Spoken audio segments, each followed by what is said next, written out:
হে what's up guys. So আজকে তোমাদেরকে আমি ব্যাকের কয়েকটা এফেক্টিভ এক্সারসাইজ বলবো।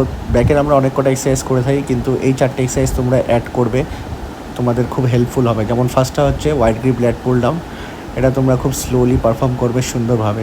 এবং সেকেন্ড এক্সারসাইজ হচ্ছে আমাদের সিঙ্গেল আর্ম কেবল রোয়িং।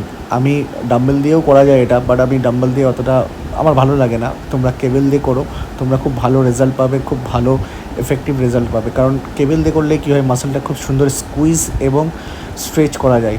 তো বোথ হ্যান্ডে তোমরা এটাকে পারফর্ম করবে, খুব সুন্দর লাগে। এইভাবে তোমরা বেঞ্চটাকে ইনক্লাইন করে 45 ডিগ্রি অ্যাঙ্গেলে রেখে তোমরা পারফর্ম করে দেখো, খুব সুন্দর লাগবে। কিন্তু একটা কথা, যারা বিগিনার তারা এগুলো করতে যেও না, তোমরা কোনো রকমভাবে মাসেলে কোনো টেনশন করতে পারবে না। এটা যারা একটু ইন্টারমিডিয়েট বা যারা অনেক দিন ধরে ব্যায়াম করে আমার মতন, তারা করলে তারা রেজাল্টটা ভালো পাবে।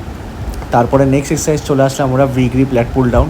এটা আমরা ফাস্ট করছি, বাট তোমরা এটাকে স্লো পারফর্ম করবে। অ্যান্ড দি লাস্ট এক্সারসাইজ যেটা হচ্ছে straight arm lat pull down, এটা আমরা সবাই করে থাকি। এটা লাস্টে করবে, কারণ এটা হচ্ছে ওভারঅল আমাদের যে ল্যাটিস বা ডোরসি মাসলটা আছে সেটা তলা দিয়ে একদম ওয়াইড গ্রিপ করতে, আমাদের ওয়াইড করতে ব্যাকটাকে ল্যাটটাকে হেল্প করে। তো তোমরা এই চারটে এক্সারসাইজ নিজেদের এক্সারসাইজে পারফর্ম করো। বাই।